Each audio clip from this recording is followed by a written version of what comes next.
Cassandra Beaufort knew exactly what they whispered about her.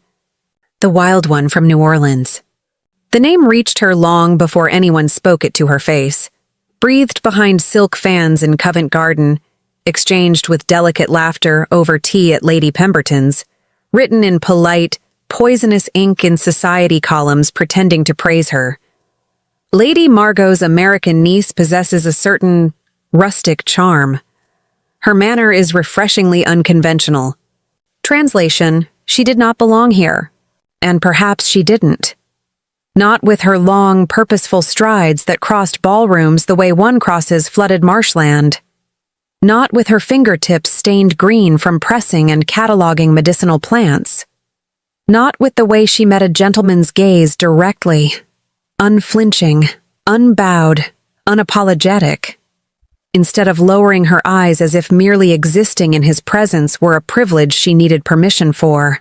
But Cassandra had learned something essential while growing up among hurricanes and yellow fever along the Mississippi Delta. Survival did not belong to the quiet. It belonged to the ones who refused to make themselves small. So when she attended her first grand London ball, chin lifted, spine straight, surrounded by matrons who called her exotic as though it were an affliction, she did not soften. She did not shrink. She did not pretend. And when the whispers swelled around her, wild, colonial, improper, Cassandra lifted her chin even higher. If London wished to call her wild, then let them. They would soon learn that wild did not mean untamed by accident. It meant untamable by design, and Cassandra Beaufort had not come to London to bend. She had come to conquer.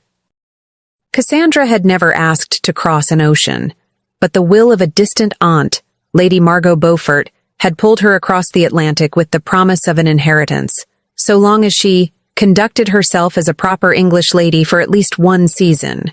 The aunt died before Cassandra arrived, leaving behind a townhouse in Mayfair, 2 maids to escort her, a handful of rental properties, and a sealed letter addressed to the Duke of Thornbury. It took Cassandra 1 week to understand that in London, difference was a sin. She did not waltz like the English girls. Her steps were too sure, too grounded, almost trained. She did not lower her eyes when a lord stared at her, and she did not pretend ignorance when gentlemen discussed politics or science. That, she soon learned, was the gravest offense of all. Women were not meant to know. Women were meant to decorate. But Cassandra Beaufort had not been raised to decorate ballrooms. She had been raised among storms and fevers in the deep south of the American continent, where people respected the hands that stitched wounds and the mind that negotiated contracts. So to her, London glittered like a cage made of polished gold, with its doors left slightly ajar, as if freedom were just within reach, when in truth, it was only another illusion perfumed with lavender, a place crafted to tame women who refuse to bend. And when a woman refuses to bend, the world will try to break her. But Cassandra Beaufort was not the sort of woman who broke, and London would never forget her. Chapter 1. The Outsider. Cassandra had never imagined that loneliness could echo, but it did. It traveled down the corridors of the Mayfair townhouse, rattled the window panes when the wind drifted in from the Thames, and slid along the dark wooden staircase every evening as she climbed to her room without a single voice asking how her day had been. The 2 servants Lady Margot had left behind, Mrs. Telford, the housekeeper, and Beatrice the maid, were kind, but distant. The sort of distance born not of disdain, but of duty. They were caretakers of a legacy, not companions. It had only been a week since her arrival. Most mornings she spent in the late Lady Margot's library, leafing through old botanical texts that smelled of dust and fading ink. There was an incomplete herbarium with pressed leaves of plants Cassandra knew, Magnolia grandiflora, Quercus virginiana, but also European specimens she had never seen growing in the wild. She ran her fingertips over the brittle petals, feeling the texture of time, and for brief moments, she forgot just how far she was from home. In the afternoons, she tried walking through the parks to know the city. Beatrice accompanied her, always a few steps behind. But Hyde Park was no bayou. Its paths were too straight, its gardens too manicured, its people too polite. And, ironically, no one greeted her. Some stared, quick, assessing glances, the kind used to evaluate goods at auction. Cassandra learned to walk swiftly, her parasol closed in her hand like a staff, ignoring the whispers. She was in the library now, studying a dried oak leaf, when a firm knock sounded at the door. Mrs. Telford appeared, her face pale. "My lady, the Duke of Thornbury is here. To see you." Cassandra's heart jumped, not with fear, but something akin to indignation. Finally, a full week, an entire week since she had arrived. And only now did he deem it appropriate to show himself? "Show him in." Mrs. Telford hesitated. "Here, my lady, in the library. Would it not be more appropriate to receive him in the drawing room?" "Here." The housekeeper opened her mouth to argue, but Cassandra's gaze left no room for discussion. She curtsied and left. Cassandra did not stand. She did not smooth her hair. She did not wipe the green ink stains from her fingers. If the Duke of Thornbury wished to see her, he would see her as she was. Footsteps echoed in the hallway. Steady, measured, confident. Then he entered. Tall. That was the first thing she noticed. Tall enough to command the room by presence alone. He wore impeccably tailored black, his dark hair brushed back, and held a letter in his hand, Lady Margot's letter. But it was his eyes that surprised her. The color of a gathering storm, something between gray and blue, and so cold they looked as though they had seen the world and found it disappointing. "Lady Cassandra Beaufort," he said, without bowing. Not a question, a confirmation. Cassandra crossed her arms. "Your Grace." Dominic's gaze swept the room, the stacks of books, the papers, the herbarium open on the table. His expression did not change, but she could feel him taking in every detail. "Lady Margot left instructions," he said, lifting the letter.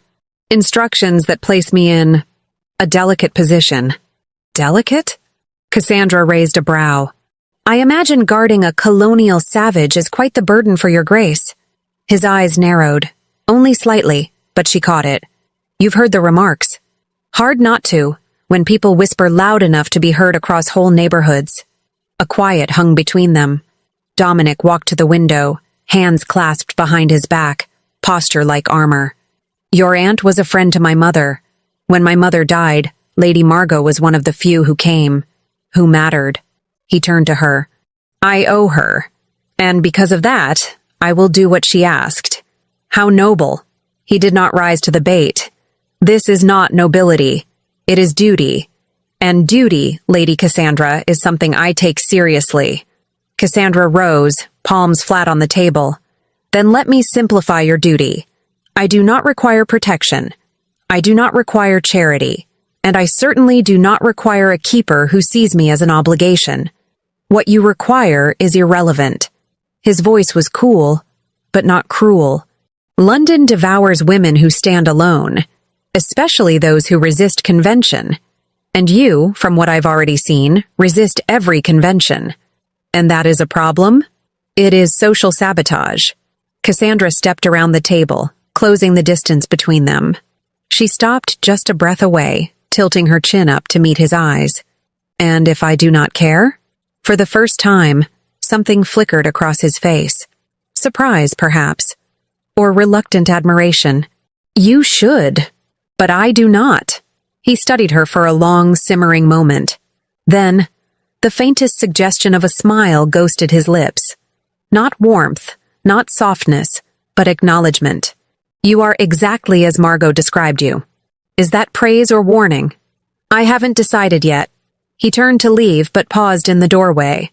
"Countess Silverton is hosting a ball this Friday. A formal invitation will arrive shortly. I expect you to attend." Not a request, a command. Cassandra folded her arms. "And if I decline, then I shall be disappointed in your lack of strategy." His eyes gleamed. Challenge, caution, promise. "Because whether you admit it or not, you will need allies, and there are few willing to offer them."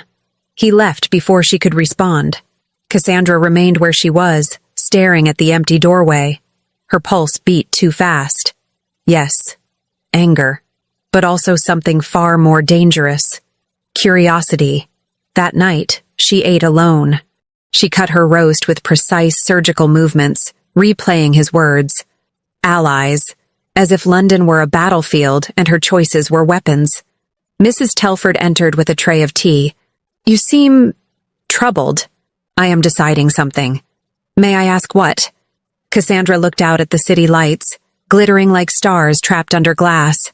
Whether I should fight or flee. The housekeeper placed the tray down carefully. Lady Margot always said courage isn't the absence of fear. It is acting in spite of it. Cassandra turned to her, genuinely surprised. She said that? Often, Mrs. Telford replied, a small melancholy smile touching her lips. Especially toward the end. She left Cassandra alone with the cooling tea. 2 days later, the invitation arrived. Chapter 2. The Reluctant Protector. Dominic Ashford, Duke of Thornbury, despised debts. And the promise he had made to Lady Margot Beaufort, mere months before her death, was the worst kind of debt. The kind that could not be paid with money or land, but with time and patience. 2 things he had never possessed in abundance. Seated in the leather chair of his study, Dominic reread the letter she had left him. The handwriting trembled, the ink thinning in the final lines, the unmistakable urgency of someone who had realized time was no longer a luxury. My dear friend, forgive me for asking this of you. My niece will inherit everything that is mine, but only if she completes a full season in London. All arrangements have been made with my solicitor. Please protect her. She does not understand how this world devours those who dare to be different, and only a man with your power can help her. He closed his eyes, pressing fingertips to his temple. Margot had always known exactly where to strike. The one place where he still bled. Guilt. At 27, Dominic carried the reputation of an impeccable man. He had become Duke at 23, after his father's sudden apoplexy. The end to a life of wine-soaked laughter and ruinous nights. The fortune survived. The name, however, did not. The late Duke had been a drunken spectacle. His mother, a quiet tragedy, consumed by a sadness no physician could diagnose. Dominic had sworn his life would be the opposite. Controlled, precise, unassailable. And he had succeeded. But the price had been steep. So steep that he had nearly forgotten what it felt like to feel anything at all. Until Margot died and left that letter. And until her niece looked at him with fire instead of gratitude. He could still see Cassandra's expression in the library. Chin lifted, eyes bright not with fear but defiance. As though she did not need him. As though London were something she intended to conquer. Foolish, reckless, infuriating, and compelling. The next morning, a letter arrived from the Countess of Silverton. Lady Silverton was elegance made flesh, a widow of impeccable reputation and a dear friend of Lady Margot. Her spring ball was one of the first great events of the season. Your Grace, it would honor me to receive you and dear Margot's niece at the spring ball. I trust you will ensure the young lady attends. Dominic folded the letter and looked out the window. April sunlight shimmered over London, but he saw no beauty. He saw politics. Cassandra needed allies, and allies were earned in drawing rooms and ballrooms, not in libraries surrounded by dried magnolia leaves. She needs me, he thought, irritated by the truth of it. He wrote to Cassandra that afternoon.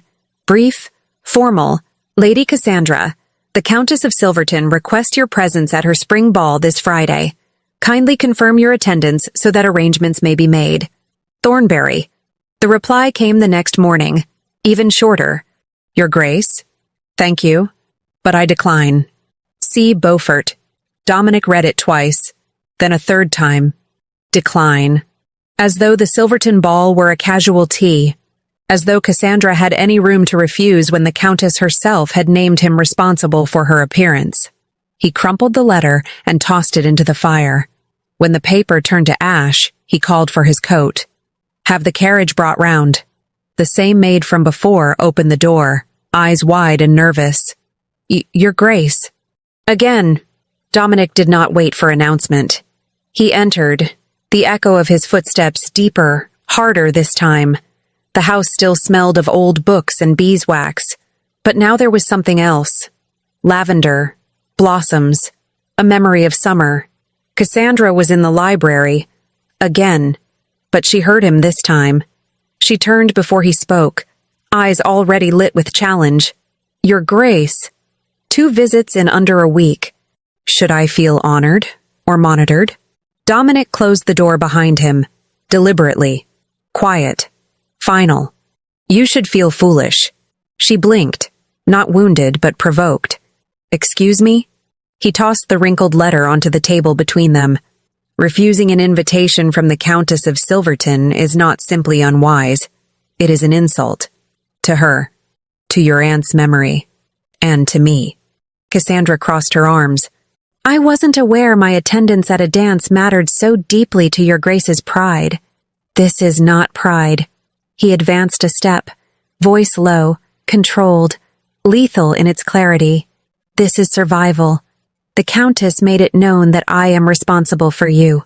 If you refuse her invitation, I fail in public, and you burn the only bridge you possess in this city.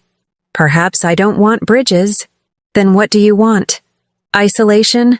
Scandal? To crawl back to New Orleans defeated? Your inheritance depends on this. Her eyes sparked, not with sorrow, but contained fury. I want to be treated like a person, not a burden, not an assignment, not a pawn to be positioned on your board. Dominic's laugh was sharp as broken glass. Welcome to London. We are all pawns. Some of us simply play better. She didn't answer, only looked at him, unreadable, unyielding. Then slowly, she lifted the crumpled letter and smoothed it beneath her palm. She hated this, hated the game, hated needing strategy. If I attend that ball, she said, voice quiet but steady, it will not be out of fear or obedience. I will go because I choose to go. I do not care why you go. Dominic turned for the door. Only that you are ready. Friday, 8 o'clock. My carriage will call. Bring your maid. Your Grace? He paused, but did not turn. Yes? Why do you care at all? The question struck like an unexpected blow. He stood still for a long moment. Too long. When he finally spoke, his voice was quieter, unarmored. Because I made a promise to someone who cared for you, and I do not break promises. And he left, leaving Cassandra alone with the wrinkled letter, a half-cooled teacup, and a battlefield quietly taking shape inside her chest. Chapter 3. The Countess's Ball. The Duke of Thornbury's carriage was a work of art in itself. Cassandra noticed the moment she stepped inside. Wine-red velvet cushions, polished bronze detailing, the faint scent of leather and fine wood. Everything about it spoke of deliberate refinement. Mrs. Telford sat beside her, stiff as carved marble, hands folded neatly. Dominic occupied the opposite seat, his features half-shadowed by the lantern swaying overhead. Silence filled the carriage, dense, but not uncomfortable. Cassandra adjusted her ivory silk gloves. She had chosen her attire carefully. The gown was emerald green, embroidered in gold thread, elegant without being ostentatious, refined without begging for attention. The single adornment she wore was her mother's pearl necklace, modest, but of unmistakable quality. She had not come to shock, though the idea had crossed her mind. They already whispered savage, American, improper. She could have given them exactly what they wanted, but seeing how seriously Dominic honored her aunt's request, she found herself wanting to be taken seriously too. Nervous? His voice broke into her thoughts. She met his gaze. I would be foolish not to be. But you are not foolish. No, merely realistic. She looked out the window at the golden-lit townhouses gliding past. I know what they expect of me. Wild, uncivilized, wrong. And I know that any mistake I make will be magnified. Any success, minimized. Dominic leaned forward slightly, forearms resting on his knees. Then, do not make mistakes. Cassandra almost laughed. So simple? So simple. His eyes glimmered. You are more intelligent than most who will be in that room. Use that, but with subtlety. Subtlety, she murmured, is not exactly my strongest quality. Then tonight will be practice. A pause. When you speak, speak with purpose. When you listen, listen fully. And when you choose to reveal yourself, make it count. Cassandra held his gaze. Something shifted. This was not command. This was counsel. From equal to equal. And if I fail, you will not. The certainty in his tone was almost startling. Because you are Margot's niece, and Margot was never fragile. The carriage slowed. The Countess of Silverton's mansion towered before them. Pale stone glowing beneath lantern-lit gardens, a sweeping staircase filled with lace, jewels, and golden conversation. Carriages rolled forward in procession, while music drifted like perfume from open windows. Cassandra exhaled slowly. Subtlety. Observation. Intelligence. Dominic stepped down first, assisted Mrs. Telford, then extended his hand toward Cassandra. When her gloved fingers touched his, he spoke, so low only she could hear. Remember, you are not here to please them. You are here to belong. She nodded, and together, they ascended. The ballroom was a flood of light and silk. Crystal chandeliers scattered rainbows across polished marble floors. The orchestra played a graceful minuet, and the guests moved like brushstrokes in a living painting. Conversation softened, not silenced, that would have been gauche, but shifted. Eyes turned. Fans fluttered. Opinions formed. Cassandra kept her chin at a natural angle, neither lowered nor raised. Her footsteps steady. Her expression calm, almost serene, as though she had always belonged here. Observe, learn, adapt. Duke Thornbury, a tall woman approached, elegant silver hair woven like a crown. What joy to have you with us tonight. Countess, Dominic bowed just enough to be polite. Thank you for the invitation. May I present Lady Cassandra Beaufort, niece of Lady Margot. The Countess's eyes, sharp, discerning, traveled over Cassandra slowly. Cassandra curtsied, graceful, neither timid nor bold. Countess Silverton, it is an honor to be welcomed to your home. Lady Margot often spoke of you with affection in her letters. The Countess's brow lifted, surprise perhaps at the perfectly measured etiquette. Margot was a dear friend, and she spoke of you as well. She said you were singular. The word hovered, not insult, not praise. A test. Cassandra smiled, small, genuine. Lady Margot had a gift for seeing the best in others. I only hope I may live up to her trust. The Countess studied her, then softened, just barely. Margot was rarely wrong about character. If she trusted you to carry her memory, then you must have substance. A beat. I shall enjoy learning whether she was correct. Not hostility. Invitation. I hope to prove her right, Countess. The Countess nodded, satisfied, and moved on. Dominic guided Cassandra away, murmuring, Perfect.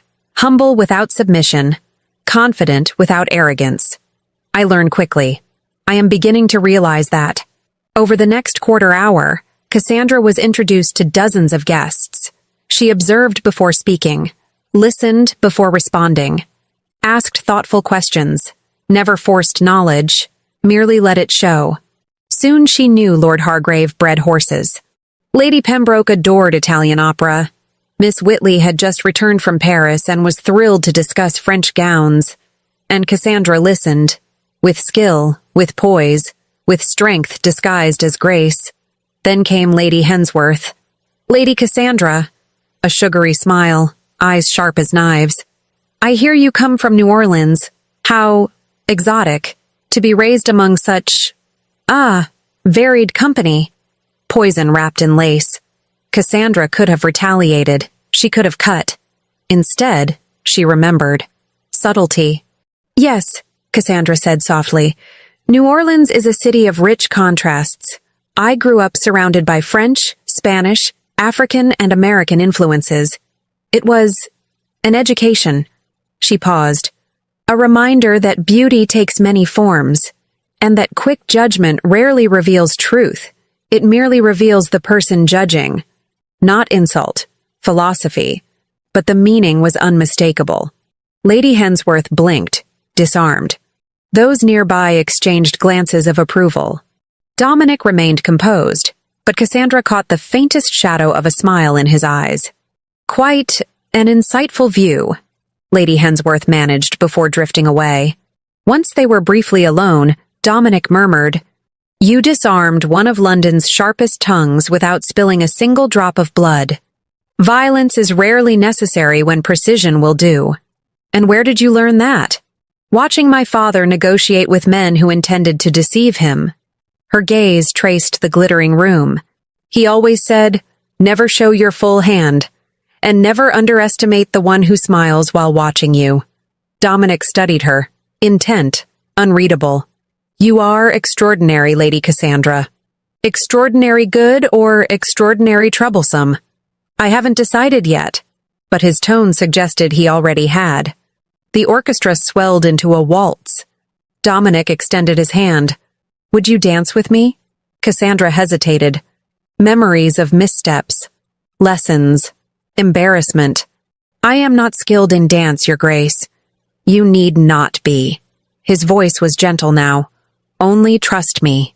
Something in him, something unguarded, made her accept. On the floor, his hand at her waist, hers resting lightly on his shoulder, the room softened. The music began, and Dominic led her with steady, patient certainty. "Don't think about steps," he murmured. "Feel the rhythm." She closed her eyes for a heartbeat. She stepped once wrong. He adjusted, effortlessly. And slowly Cassandra stopped resisting, and danced. When she opened her eyes, he was watching her with an expression she could not decipher. "What?" she whispered. "Nothing." But the word meant everything. "You are full of surprises." "Good ones?" "The best kind." The music ended. They stepped apart. Something had changed. Subtle, but undeniable. And when Cassandra looked around, she saw it. The room no longer looked at her with curiosity or judgment. They looked at her with respect. Chapter 4. The Unexpected Respect. Dominic could not stop watching her. It was a dangerous habit. He knew that. Yet Cassandra Beaufort held attention the way a flame held the gaze of a moth. It was not simply her beauty, though she was striking in her own way. It was the way she moved through the ballroom. Deliberate without being stiff, observant without receding. Like a strategist surveying a battlefield where every glance, every laugh, every step was a piece already in motion. And she was playing the game flawlessly. He had watched her speak with Lord Pembury about maritime trade, a subject most ladies would pretend disinterest in. But Cassandra asked pointed questions about shipping routes between New Orleans and Liverpool, her understanding of cotton exports unmistakably genuine. Pembury had leaned closer, listening intently, a sign Dominic did not miss. Later, he saw her among Miss Whitley and two other young women. Cassandra didn't dominate the conversation. She didn't try to impress. She simply listened, added small, warm remarks, laughed in the right moments. And when they asked about American fashion, Cassandra answered with soft humor. "My wardrobe would be considered dangerously practical here, I'm afraid." The other girls laughed, truly laughed. No derision, no feathers ruffled. They liked her. Subtle intelligence disguised as ease. Dominic recognized the tactic because he had spent his life mastering it. But seeing it executed by someone who supposedly knew nothing of London's social machinery was disarming. "Your protégé is making quite the impression, Your Grace." Dominic turned. The Countess of Silverton stood beside him, fan closed, eyes bright with amused insight. "Countess, no need to feign neutrality, Dominic. I've watched you watching her all evening." The Countess's smile deepened. "And you are not alone. Half the gentlemen here are intrigued. The other half are waiting for her to stumble so they may feel superior." "And your assessment?" The Countess glanced toward Cassandra, who stood among a small circle. Posture relaxed, expression open, every gesture natural and yet controlled. "My assessment is that Margot knew precisely what she was doing," she said softly. "The girl has weight, presence without aggression, authenticity without naivete. That is rare." "Yes," Dominic answered without hesitation. And she is beautiful, the Countess continued, in a way that is not fragile, but alive. Those amber eyes. Her tone shifted, a subtle nudge. I imagine it is difficult not to notice. There it was. Dominic stepped carefully. Lady Cassandra is under my protection. My concern is... Duty? The Countess laughed, rich and quiet, like someone who had seen more than enough of men and their carefully arranged walls. Oh, Dominic, I've known you since you were a boy. I have never seen you look at a duty the way you look at her. There is nothing to look at. No, not yet. The Countess tapped her fan lightly against his arm. But I should warn you, London has sharp eyes and sharper tongues. She left him with that, and far too much to think about. An hour later, Dominic found Cassandra alone on the terrace. She stood overlooking the gardens lit by moonlight, shoulders relaxed at last, the perfect facade finally allowed to lower. She looked human, tired, real. Exhausted? He asked. She startled, then exhaled, the tension easing. Completely. She laughed under her breath. I did not realize that impressing people could be such labor. Dominic joined her at the balustrade. Not too close. You did more than impress. You held the room. Truly? She looked at him searchingly. Or is that politeness? I am never merely polite, he said simply. I watched you, with Pembury, with the young ladies, with those who wanted to like you and those who wanted to judge you. In every conversation, you were yourself, but strategic. That balance is uncommon. Cassandra's expression softened, something warm, uncertain. My father taught me that honesty and intelligence aren't opposites, she said quietly. That you can tell the truth and still choose how to tell it. He used to say that the best negotiators don't lie. They simply select their truths with precision. Your father was a merchant? Dominic asked. One of the best. Her voice shifted, gentle, aching. He died 2 years ago. Dominic nodded, the kind of nod that comes when there are no adequate words. And your mother? She died when I was 10. Yellow fever. Cassandra folded her arms loosely, not defensively, but as though holding a memory close. She was French, soft, romantic. She dreamed of London, of this very world. She wanted to return one day, but she never did. Dominic understood then. This was not about inheritance. This was a pilgrimage. So you are here to finish her story, he said, quietly. Yes. Cassandra did not look away. I am here because it's the last thing I can do for her.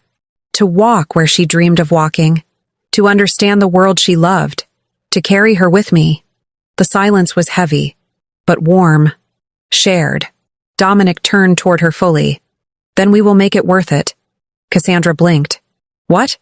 This season. We will make sure you don't simply survive it. You will live it. See everything. Learn everything. Not because of obligation, but because your mother would have wanted joy, not endurance. She would have wanted you to shine. Her breath caught.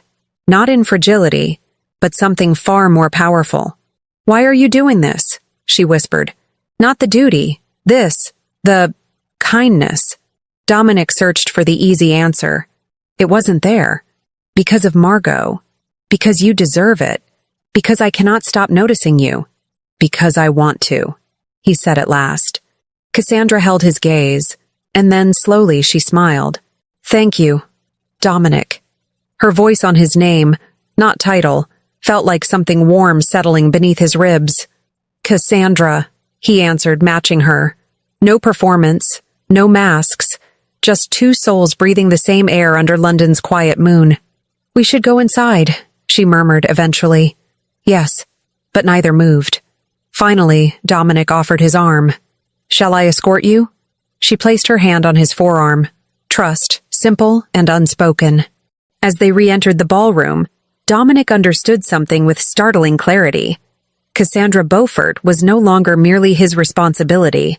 She was becoming something far more dangerous. She was becoming meaningful. Chapter 5. The Dangerous Approach. The days following the ball were different. Cassandra woke each morning and, for the first time since arriving in London, the silence did not echo. There was something else now. A quiet anticipation, as if the city had finally parted its curtains just enough for her to glimpse what lay behind them. Visitors began arriving. First, Miss Whitley and 2 friends, inviting her to tea on Tuesday. Then, Lady Pembury sent a beautifully embossed card requesting Cassandra's company at a concert at the Royal Opera House. Even the Countess of Silverton sent a note, informal, almost fond, saying Cassandra had made a memorable impression and that she wished to see her again soon. Mrs. Telford glowed with pride. "You see, my lady? I knew everything would be just fine. The ball was an absolute triumph." Cassandra smiled, acknowledged, responded graciously. But inside, she understood the truth. The success had not been hers alone. It had been theirs, hers and Dominic's, together. And that realization was as warming as it was dangerous. Dominic began to visit. Not every day, that would have caused talk, but often, always under the protection of a reasonable pretext. Documents regarding the estate, questions about the season's engagements, updates on the legal execution of Lady Margot's will. Yet the pretexts grew thinner each time. On his first visit, he found Cassandra in the library, surrounded by stacks of books. "Working?" he asked, gaze sweeping the table. "Studying," she corrected. "There's a difference." Dominic picked up one of the notebooks. Each page contained detailed botanical sketches, annotated with fine, precise handwriting. "You draw?" "When necessary. It helps me memorize structures." He examined a magnolia blossom sketched with almost scientific clarity. "It's exceptional." Cassandra looked up, surprised by how genuine his tone was. "Thank you." He didn't return the notebook immediately. He read. He considered. "You study medicinal plants?" "Yes, especially those that grow in both the New World and Europe." She hesitated, but something in his expression encouraged honesty. "I want to map similarities, understand why the same ailments respond to the same plants continents apart." "For what purpose?" The question was not dismissal, it was curiosity. "Because knowledge of plants saves lives." She moved to the window, voice softening. During the yellow fever outbreaks in New Orleans, so many died because physicians did not know the remedies used by healers who carried generations of knowledge. I want to document that, to build a bridge between traditional medicine and formal science. Silence unfolded. She regretted saying it. Surely he found it improper for a woman to harbor academic ambition. "It's important work." Her head snapped toward him. "Your Grace?" "Dominic." He placed the notebook gently on the table. "And I am not being polite. It is important. Most people, including men, waste their lives on triviality. You have purpose. That is..." His voice dropped. "Admirable." Warmth bloomed across her cheeks. "Most people think it's silly, that women should concern themselves with embroidery and household management. Most people are fools." Cassandra laughed, surprised, delighted. And Dominic smiled back, a real one, fleeting but brilliant in its sincerity. On his second visit, a week later, Dominic brought a gift. Cassandra was in the small back garden, more narrow passageway than garden, when Mrs. Telford announced him. "Let him come here," Cassandra said, brushing soil from her hands. Dominic appeared carrying a brown leather-bound book. "I found this in my mother's library." He offered it to her. "I thought it might interest you." Cassandra felt her breath catch as she read the title. Flora Britannica, Catalogus Plantarum Medicinalis. "This is rare and valuable. That is why I am lending it," he said, not smiling, but almost. She opened the book carefully. On the first page was an inscription in a man's hand. "For my mother, who saw magic where others saw only leaves. With eternal love, Dominic." Cassandra looked up slowly. "It belonged to your mother." "Yes." His expression didn't waver. She loved gardens, plants. She spent hours cataloging and sketching. "You remind me of her. The curiosity." "The way you look at a leaf as though it contains a secret?" Cassandra's voice was barely a whisper. I will take care of it as though it were treasure. I know. They stood in that small garden, the book between them, a bridge built not of words, but memory. Dominic? Cassandra said softly. Yes? Thank you. Not just for the book, but for seeing me, truly seeing me. He stepped closer, not too close, but enough that the air changed. How could I not? His voice was low. You are impossible to ignore, Cassandra. Her name, spoken like that, was something she felt, not heard. You as well, she whispered. For one suspended moment, the world seemed to tilt, leaning toward something unspoken and undeniable. Then Mrs. Telford appeared in the doorway, clearing her throat. The tea is ready, my lady. The moment broke. Dominic stepped back, carefully, gathering himself. I must go. Of course. But as he passed her, his fingers brushed hers. Light, deliberate, unmistakable. And Cassandra remained in the garden long after he left, holding the book to her chest, trying to steady the wild, breathless thing awakening inside her. That night, alone in her room, Cassandra opened the book again and reread the inscription. Dominic had not merely lent her a text. He had entrusted her with a piece of himself. A wound, a memory, a love. And as she held it, she understood something clearly. She cared for him, far more than was wise, far more than was safe. And that terrified her, because she was losing the ability to choose not to. Chapter 6, Resistance. Dominic was making a mistake. He knew it. He felt it in the tightening in his chest every time he walked toward Cassandra's house, in the way he counted the hours between visits, in the simple, unforgiving fact that he thought of her when he should have been thinking of matters of state, estate business, responsibility, anything else. This was dangerous, and he needed to stop. He sat in his study, staring at the growing stack of invitations spread across his desk. Balls, dinners, opera boxes, private salons. Society waited for him, expected him to choose, eventually, a proper bride. A lady of flawless lineage, polished beauty, and ambitions contained neatly within a drawing room's walls. Cassandra Beaufort was the opposite of every expectation placed upon him.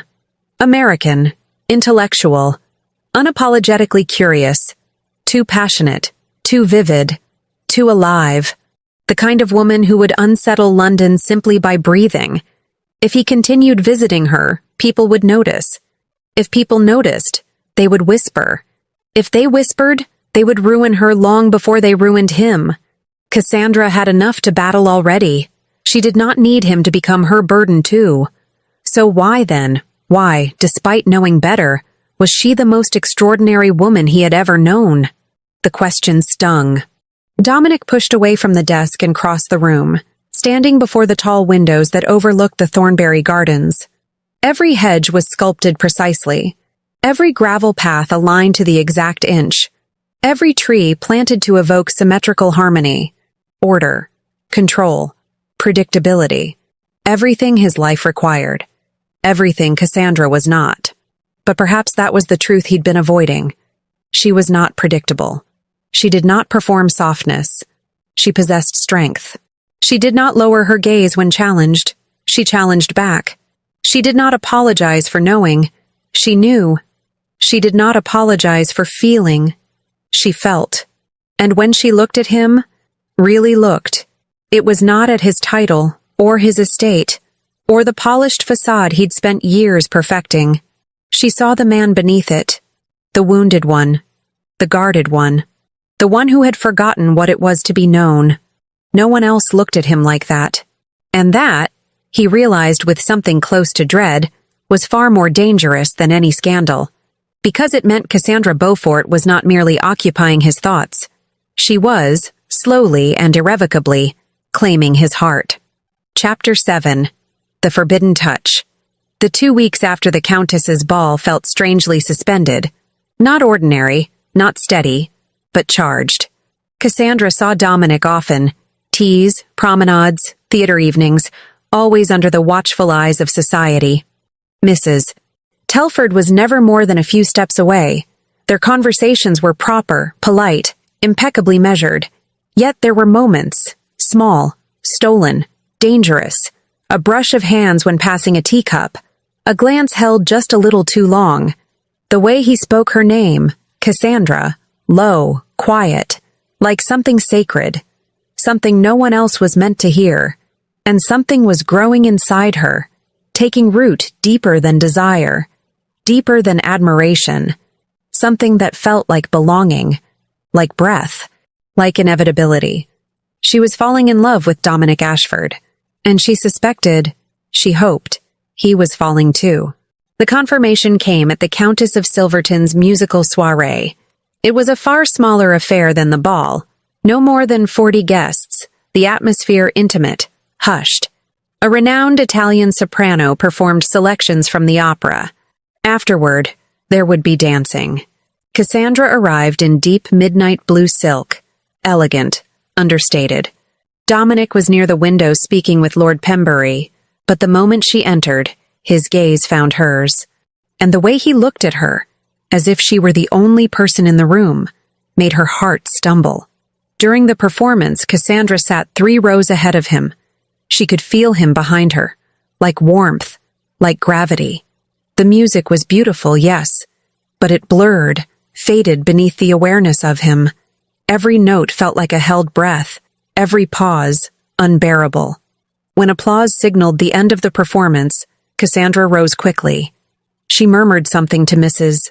Telford and slipped out to the terrace, needing air, space, something to anchor herself. The night was cool. Moonlight glowed over the gardens in silver blue. Cassandra braced her hands on the balustrade and exhaled. "Running from me?" The voice came softly from the doorway. She turned. Dominic stood there, half in candlelight, half in shadow, expression drawn tight, as if he were standing at the edge of something he had no name for. "Not from you," she said quietly. "From myself." "Why?" "Because every time I'm near you, I forget how to breathe." The truth escaped before she could recall it. Raw, bare, irreversible. Dominic crossed the terrace in 3 long strides.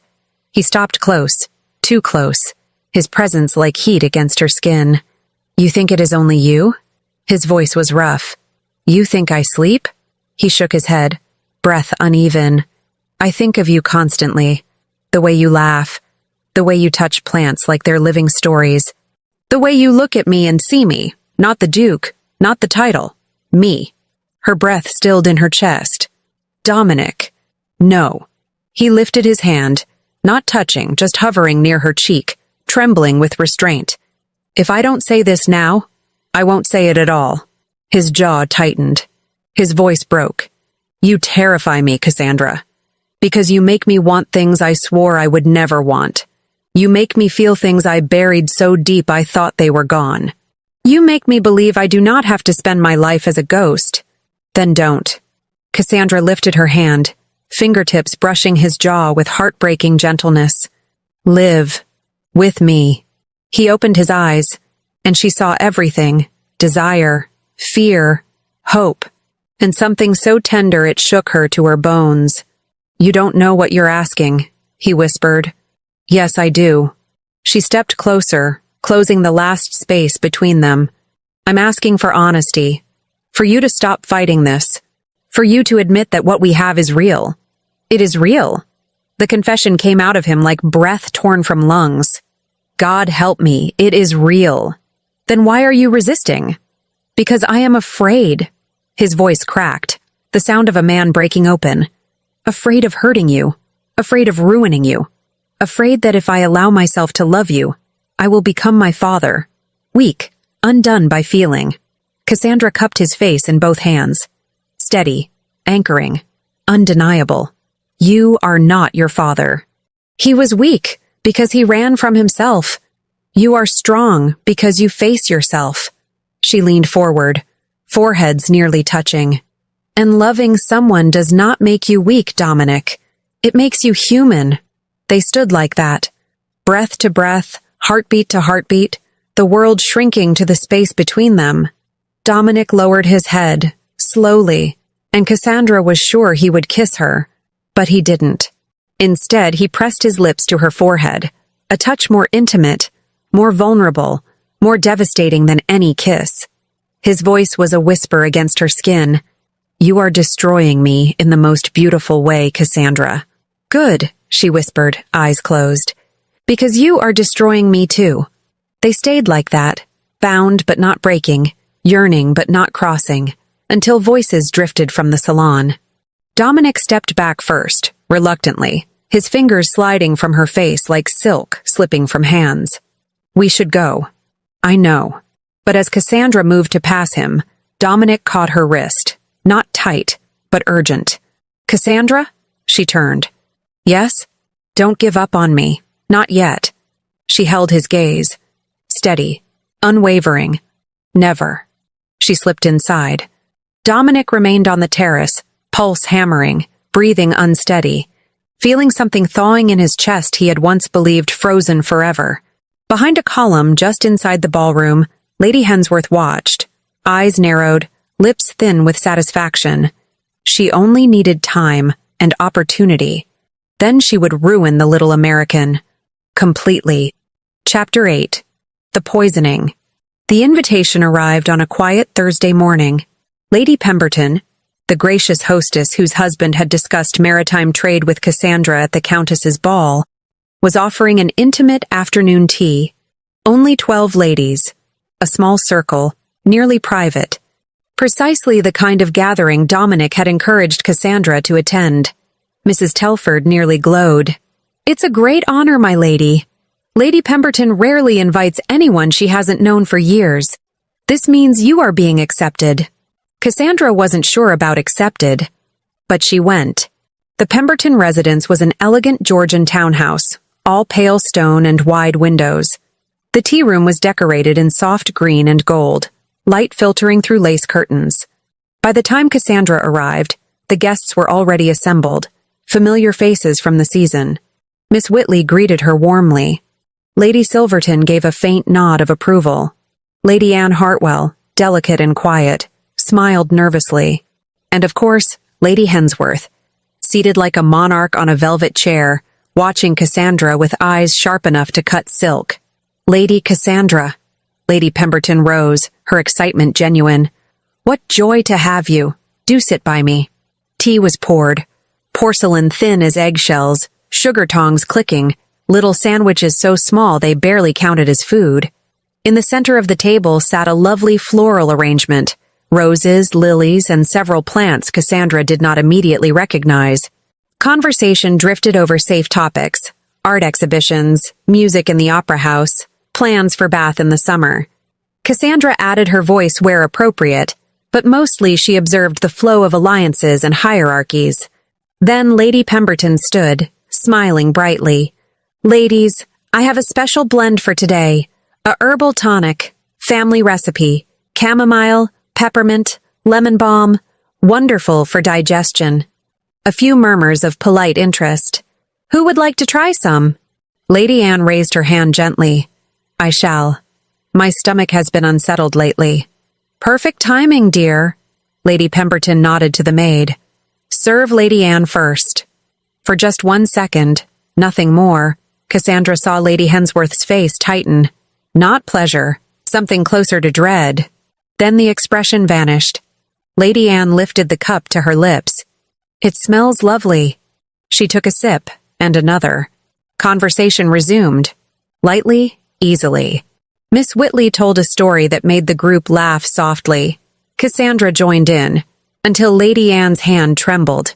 Her teacup rattled against the saucer. Her face went white. "Lady Anne?" Miss Whitley whispered.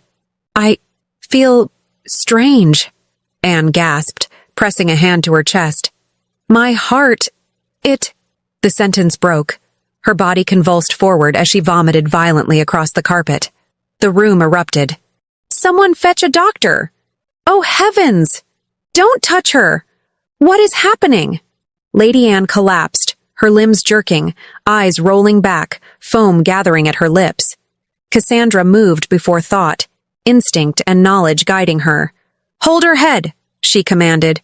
"Do not restrain the rest of her body. Just the head."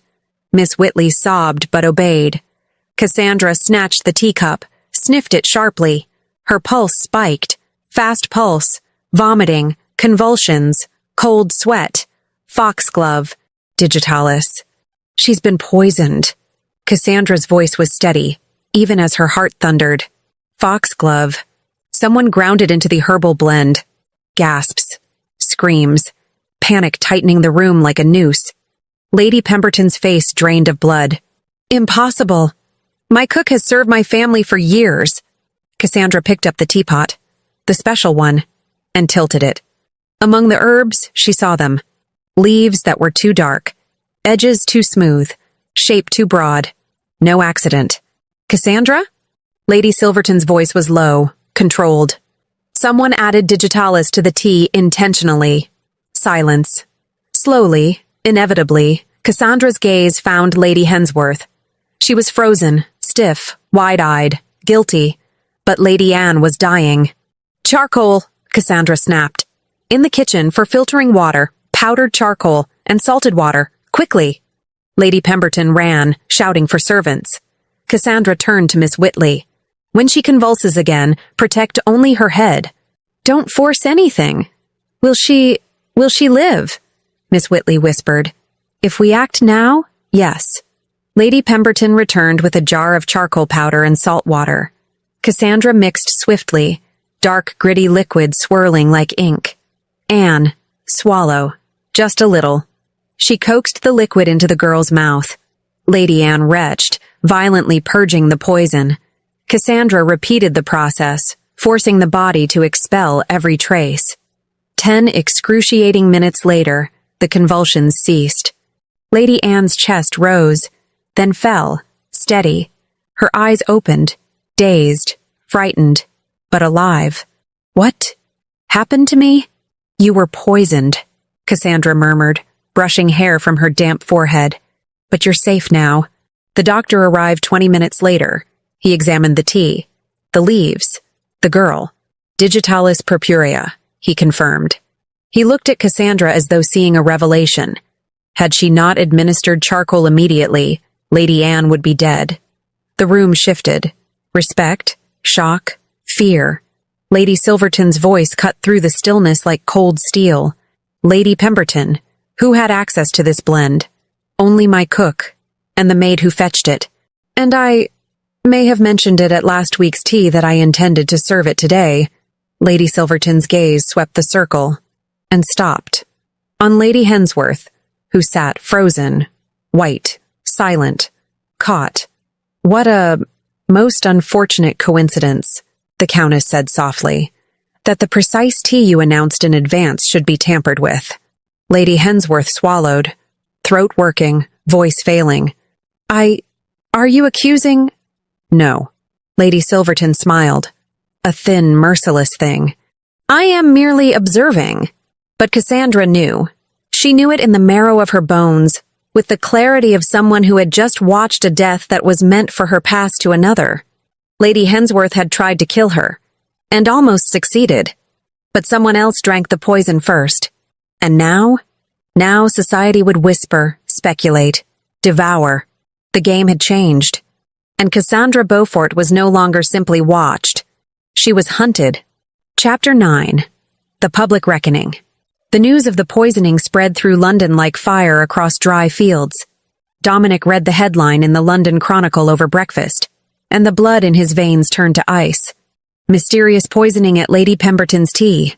Lady Anne Hartwell, daughter of the Earl of Ravenshire, was saved from certain death by the swift intervention of Lady Cassandra Beaufort, who identified digitalis poisoning and administered an improvised antidote. Physicians confirm. Without immediate action, the young lady would not have survived. Authorities are investigating how a deadly plant found its way into the medicinal tea. Sources suggest it may not have been an accident. Dominic read the last line 3 times. Not an accident. Someone had tried to kill Cassandra, and nearly killed an innocent woman instead. He didn't think. He simply rose. Prepare the carriage. Mayfair. Now. He found Cassandra in the library, surrounded by botany books, ink staining her fingertips, hands trembling just barely. When she looked up and saw him, the strength she held so tightly shattered for a moment. Dominic. He crossed the room in 3 strides and pulled her into his arms, fierce, protective, breathless. "Are you hurt? Did anyone—" "I'm fine." Her voice was muffled against his chest. "I'm fine." He framed her face with both hands. "It wasn't an accident, was it?" She hesitated, then slowly shook her head. "No. Someone tampered with the medicinal blend." Her voice lowered. "And I was meant to be the one to drink it." Rage didn't rise. It detonated. "Who?" His voice was no longer steady. "Who did this?" "I have no proof." Cassandra exhaled slowly. But Lady Hensworth was there. And when Lady Anne drank the tea first, I saw her face. It wasn't triumph. It was panic. "I will ruin her." Dominic's hands curled into fists. "I will— No!" Cassandra caught his wrists, grounding him. "Without evidence, it would be your word against hers. She is English nobility. I am—" She breathed out bitterly. "The American, the wild one from New Orleans. Isn't that what they call me? You are not just anything." Dominic drew her close again. "You saved a life. You are the one London should be learning from." In the days that followed, Cassandra became a sensation. Not a scandal, a legend. The whispers traveled quickly. Lady Cassandra saved the Earl's daughter. Lady Cassandra recognized the poison. Lady Cassandra knew the cure. And then, the darker undertone. Lady Hensworth was present. Lady Hensworth had reason. Lady Hensworth hates the American. Dominic didn't start those rumors. He simply never stopped them. One carefully placed remark here. A raised brow there. London society, ravenous for narrative, did the rest. Then came the invitation. Lady Silverton's grand spring ball. 100 guests, every eye worth noticing, every voice worth hearing. On the guest list, Lady Cassandra Beaufort, Lady Hensworth. Lady Silverton wanted a stage. Dominic recognized strategy when he saw it. He fetched Cassandra personally. She descended the stairs in deep emerald silk, hair swept up with a few soft curls framing her face. Stunning, yes. But it was the quiet resolve in her eyes that struck him hardest. "Ready?" he asked, offering his hand. "To be thrown to the wolves? Absolutely not." She placed her hand in his. "But I'm going anyway." Lady Silverton's ballroom was overflowing. Crystal, gold, music shimmering in the air. And every head turned the moment Cassandra entered at Dominic's side. The heroine, the curiosity, the storm. And across the room, Lady Hensworth froze, her expression tightening like a fist.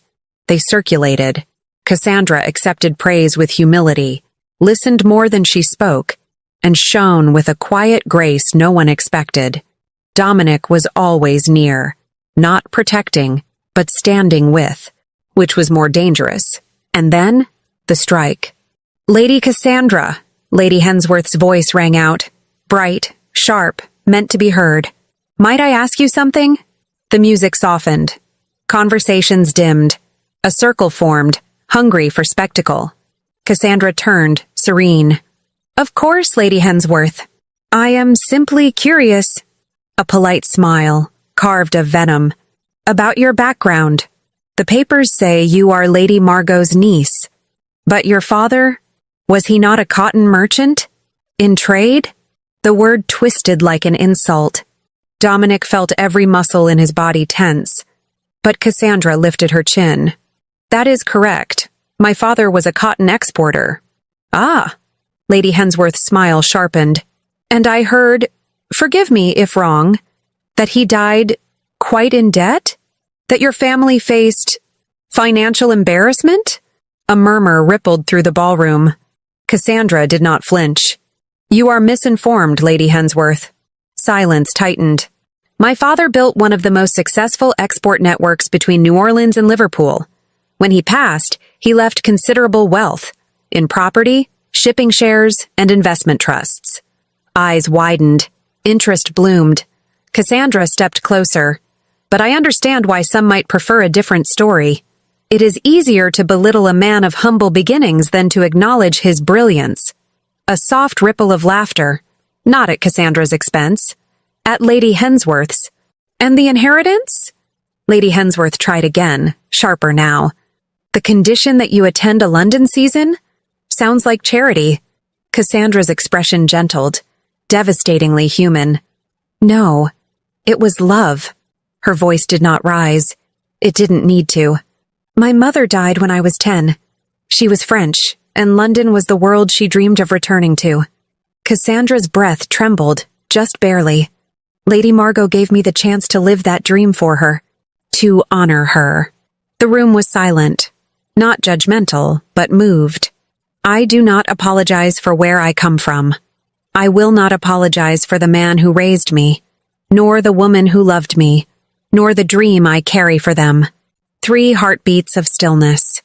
Then, the Earl of Ravenshire began to applaud. Beautifully spoken, Lady Cassandra. Applause spread, genuine, warm, undeniable. Lady Hensworth paled, and Dominic stepped forward. Not as a shield, as a declaration. Lady Hensworth, he said, voice cold and quiet enough to cut marble. Your concerns seem less like curiosity and more like envy. A whisper of shock rippled outward. Dominic took Cassandra's hand, publicly, unmistakably. For clarity, he said, his voice clear and unwavering. I am courting Lady Cassandra Beaufort, openly, respectfully, and with every intention that such courtship implies. Gasps, excitement, awe, a ballroom lit like wildfire. The unflappable Duke of Thornbury, choosing with his heart. Lady Silverton clapped once. Then a waltz, your grace? Dominic smiled, rare and real. With pleasure. He led Cassandra onto the dance floor, and London watched, breathless, as the wild American and the disciplined Duke began to turn. Not scandal, not strategy, something far more dangerous, something like destiny. Chapter 10. The Surrender. Dominic could not look away from her. Even as they danced, a slow, graceful waltz, every movement precise, the entire ballroom watching, his gaze kept returning to Cassandra's face, to the quiet strength in her jaw, to the vulnerability she had shown when speaking of her mother, to the unflinching dignity with which she had dismantled Lady Hensworth, not with fury, but with truth. She was magnificent, and he was completely, irrevocably undone. Are you all right? He murmured, his hand steady at her waist as he guided her through the steps. I'm shaking, Cassandra whispered back. But not from fear, from everything else. Relief, maybe. Anger, I'm not sure. You were extraordinary. I almost lost my temper when she lied about my father. But you didn't. His thumb brushed her hand. You held your ground. You corrected her with facts. And you ended the conversation without ever raising your voice. It was remarkable. Cassandra looked up at him, and there were tears in her eyes, not of sorrow, but of emotion too large to contain. Thank you. For standing with me. For naming what this is. Publicly. Always. The word left him before he could think to soften it. But it was truth. Solid. Absolute. Always. The music ended. They stepped back, bowing, polite and proper, yet their hands remained joined a heartbeat longer than they should have. And Dominic knew, with a clarity that tightened in his chest, that he needed to speak to her. Alone. Away from curious eyes and whispering mouths. Come with me, he said softly. Where? Anywhere away from here. The rear terrace was nearly empty. Moonlight spilled across marble and ivy, and the sounds of the ballroom dulled behind closed doors. Dominic led her to the far corner, where shadows from the garden trees shielded them from view. Dominic, Cassandra began, but he lifted a hand. Let me speak, please, because if I don't say this now, I will break under the weight of it. She stilled, her gaze steady, her breath visible in the cool night air. Dominic inhaled, deep, unsteady. For the last 4 years I've lived like a ghost, he said quietly. Perfect. Controlled. Impeccable. I believed that strength meant silence. That duty required numbness. That if I felt nothing, I could never lose anything again. His hands opened and closed at his sides, hands that had held too much restraint for too long. And then you walked into my life, he continued, voice rough, and everything I built collapsed. Her breath caught. You made me laugh when I had forgotten how, made me feel when I was comfortable with emptiness, made me want more than obedience, made me want to live. Cassandra stepped closer, slow, deliberate. Dominic, I'm not finished. He caught her hands, warm, real, trembling just slightly. You terrify me, because loving you means risking everything I rebuilt. My reputation, my control, my composure. It means being vulnerable in ways I swore I never would be again. Then why say it? She whispered. Because I can't pretend anymore. His voice broke, just once. Because I love you. I love your mind, your courage, the way you see beauty in dead leaves and possibility in failing soil, the way you save lives with knowledge others dismiss. Her tears fell, silent, bright. And I love, he continued softly, the way you see me, not the title, not the legacy, me. Cassandra released his hands, and for one terrible second, he thought she would pull away, but she lifted her palms to his face, cradling him gently. I'm afraid too, she breathed. Afraid this is too good. Afraid one day you'll decide I don't belong here. Afraid I'll never be enough for a world that still calls me outsider. You are more than enough. But I'm more afraid, she said, voice trembling, of not saying this. She leaned in, eyes glowing like embers under moonlight. I love you, Dominic Ashford. I love how fiercely you protect others even when you don't know how to protect yourself. I love how you see me, completely, when others only see novelty or scandal.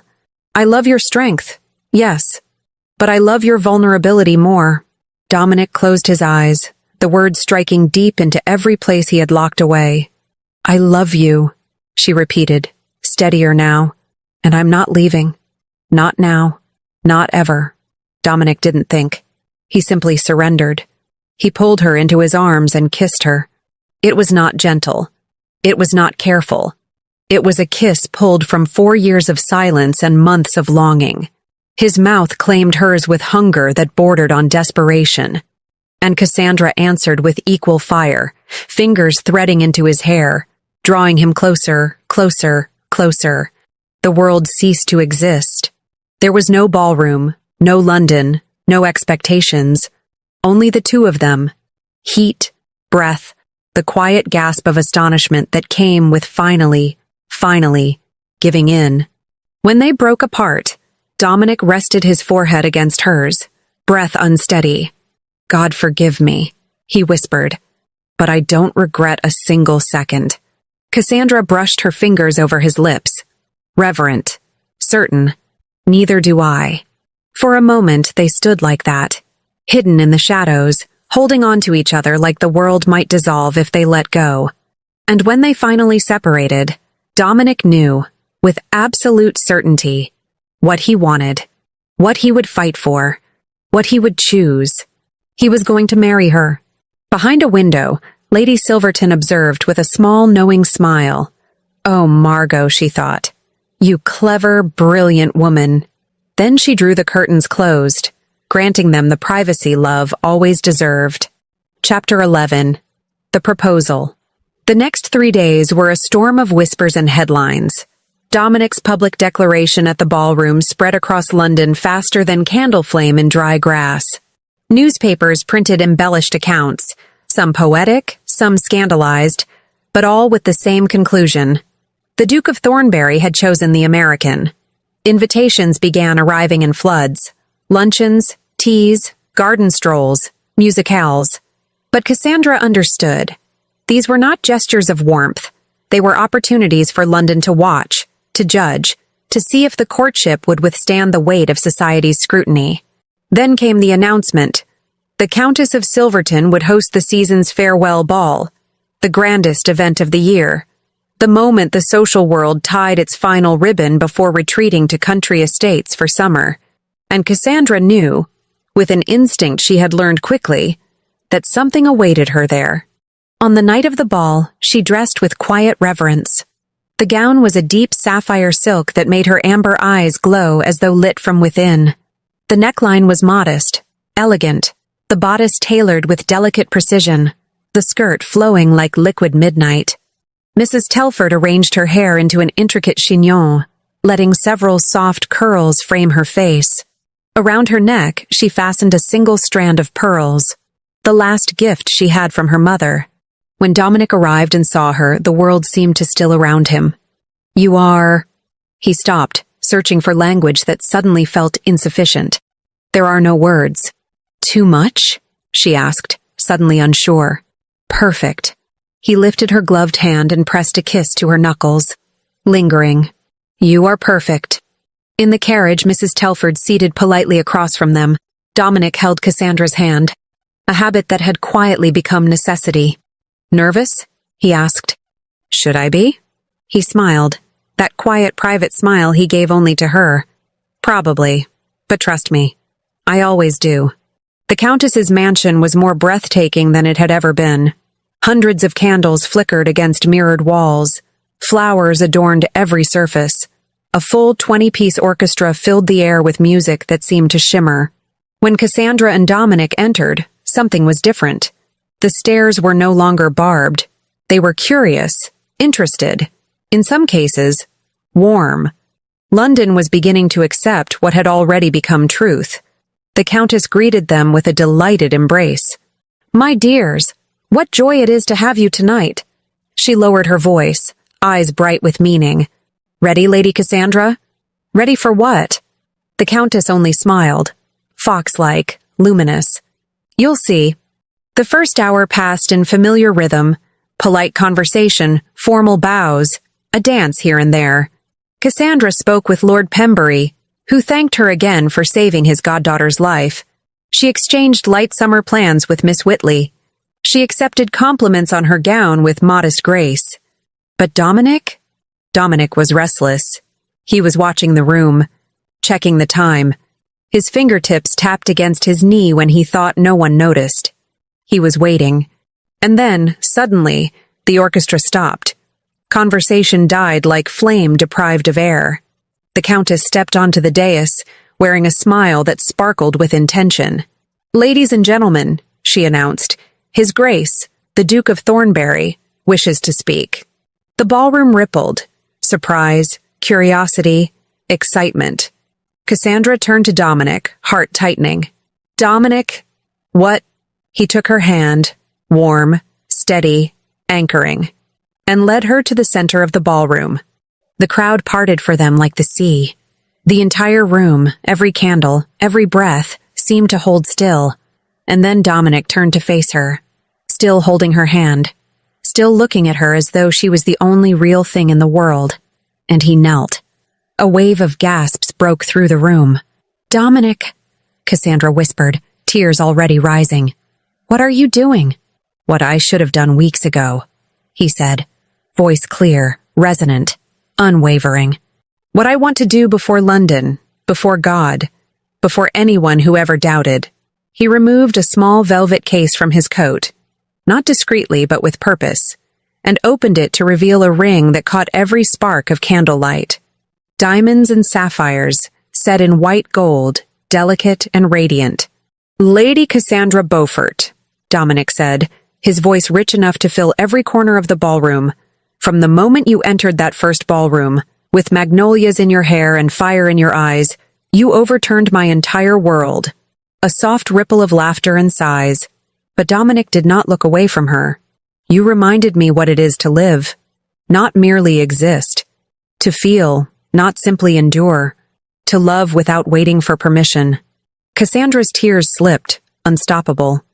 "You did more than save Lady Anne's life," he continued, voice roughening. "You saved mine. You saved me from becoming a man hollowed by duty and silence. And now," he interlaced his fingers with hers, "I want to spend the rest of my life returning that grace. Not because you need saving, but because I want to be beside you while you change the world. One plant, one book, one life at a time." The silence was almost holy. "So, before everyone here, I ask you, His voice softened. Vulnerable, hopeful, true. "Cassandra Beaufort, will you do me the extraordinary honor of becoming my wife? My Duchess? My partner in all things?" The world went still. Cassandra could have whispered. She could have nodded.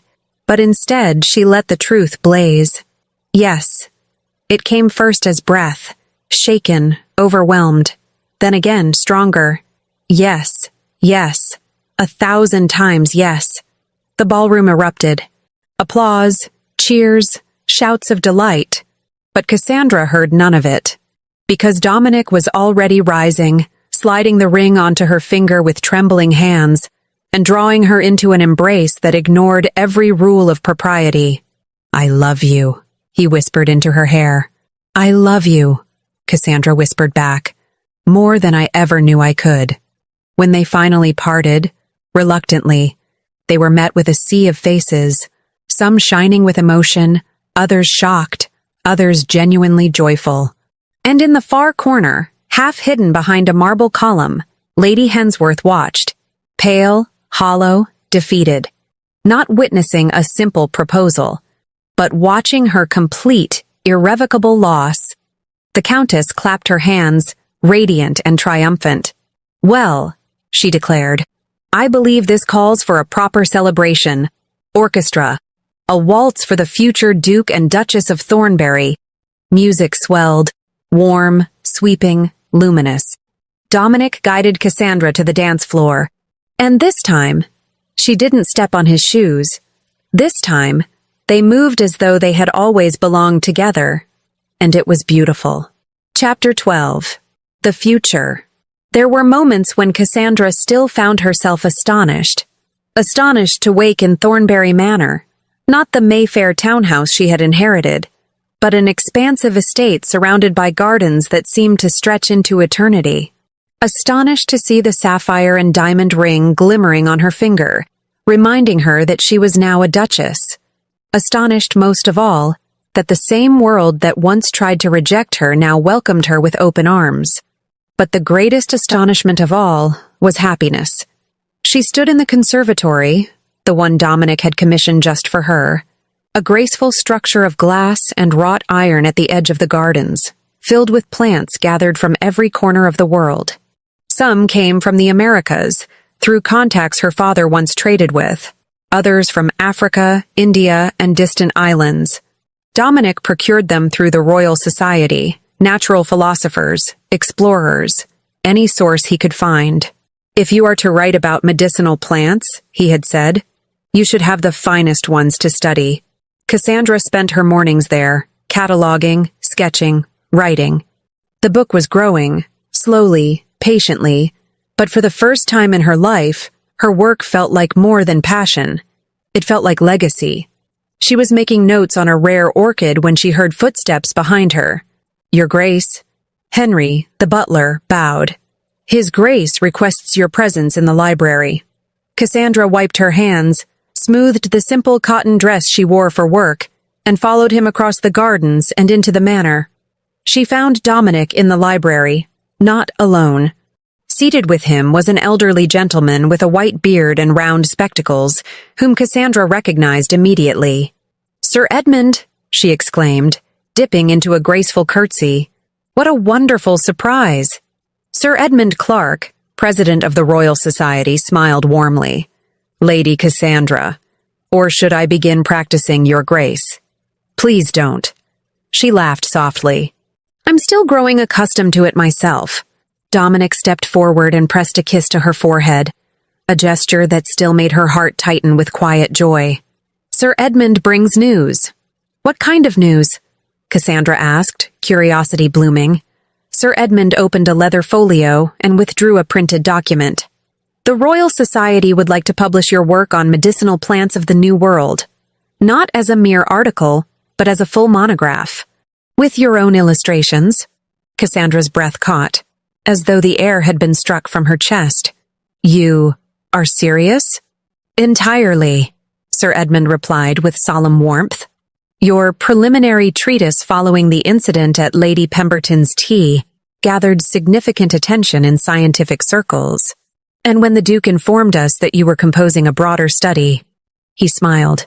We could hardly ignore a contribution of such value. Tears blurred Cassandra's vision, the kind born not of sorrow, but overwhelming joy. Dominic reached for her hand, entwining their fingers. You are going to change how medicine understands botany, love. You will save lives. Hundreds, perhaps thousands. I don't know what to say, she whispered. Say yes, Sir Edmund said simply. Cassandra looked at Dominic, at the pride in his eyes, at the love that no longer hid behind restraint, and then at Sir Edmund, who represented the very world that once would have shut its doors to her. Yes, she said, voice steady. Yes, it would be an honor. Later that evening, after Sir Edmund departed, Dominic found Cassandra on the terrace, watching the sky turn amber and rose over the gardens. He wrapped his arms around her from behind, his chin resting lightly on her shoulder. What are you thinking? He murmured. How everything has changed, she replied quietly. 3 months ago, London treated me as an intruder, a curiosity. I was the wild American. And now, Dominic whispered, you are to be published by the Royal Society. A heroine who saved a life. And my Duchess. He kissed her temple.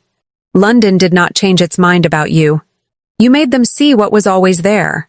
I didn't do it alone. No. Dominic turned her gently to face him. But the courage was yours. I only had the privilege of watching. Cassandra lifted a hand to his cheek. That simple touch still disarmed him entirely. Do you know what I think? What? That my mother knew, she said softly. And Lady Margot, too. When they brought me to London, it wasn't only to fulfill a dream.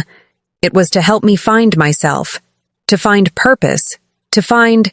She smiled. To find you. Dominic felt something inside him tighten and expand all at once. Not pain, but fullness. So we were fate? I don't believe in fate, Cassandra replied, fingers threading through his. I believe in choices. And I choose you. Every day. For the rest of my life. Every day, Dominic repeated, and kissed her. Gentle, certain, beginning rather than ending. Epilogue. 2 years later. The chapel was full. Cassandra held their infant daughter, only 3 months old, with her father's dark hair and her mother's amber eyes, while the vicar spoke the blessings over the baptism. Margot Isabel Ashford. The name echoed softly across stone walls. Their first child. Margot for the aunt who changed their lives. Isabel for the mother who dreamed of London. Dominic stood beside them, one hand resting at Cassandra's waist, his gaze fixed on his daughter with wonder he still had not recovered from. She's perfect, he whispered. She's stubborn, Cassandra corrected, but her smile was radiant. She gets that from her mother. And her father. After the ceremony, friends and family gathered around, offering blessings, laughter, warmth. Even Lord Henry softened when he held his great niece. Miss Whitley, now Lady Berkeley, cradled the child reverently. She will be extraordinary, just like her mother. God help us all, Dominic murmured, though the pride in his voice was unmistakable. Later, when the guests had departed and the estate fell quiet again, Cassandra and Dominic walked through the gardens, Cassandra holding Margot, Dominic's arm around her shoulders. Do you remember the first day? Cassandra asked. When you came into my library with my aunt's letter, so stern and proper, and you were covered in green ink, glaring at me like I was an intruder. You were. Dominic laughed, a sound that came easily now, freely. And look where we are. Cassandra stopped, turning to him. The late sunlight framed him in gold, and she still found herself surprised by how wholly this man, powerful and controlled in the eyes of the world, belonged to her. Do you think your mother would approve? She asked gently. My mother? Dominic looked toward the rose garden she once tended. I think she would have loved you, for the same reason I do. What reason is that? You remind me that life isn't meant to be perfect, he said softly. It's meant to be true. He kissed Margot's forehead, then Cassandra's. And you two are the truest things I've ever known. Margot gurgled. Not a cry, but a curious, exploring sound. Cassandra laughed. I think she agrees. Or she's hungry. Likely both. They turned toward the manor, not hurrying, simply walking together, the moment whole and warm. Cassandra looked back once. At the gardens she now called home. At the horizon where London lay somewhere beyond. She had come to that city to honor her mother's dream, to fulfill a condition, to survive a season. She had found far more. She found her purpose, her voice, her strength, and love, not perfect, not easy, but real, built in the daily choosing, shared, fought for, held. Cassandra, Dominic asked softly, are you all right? I'm perfect. And she was. Just grateful. For what? She looked at him, at the man who had once been armor and was now heart, at the child in her arms, at the life they built against every odd. For everything. And there, beneath the English sky that no longer felt foreign, Cassandra Beaufort, now Cassandra Ashford, Duchess of Thornbury, author, mother, healer, knew with absolute certainty she was home, at last.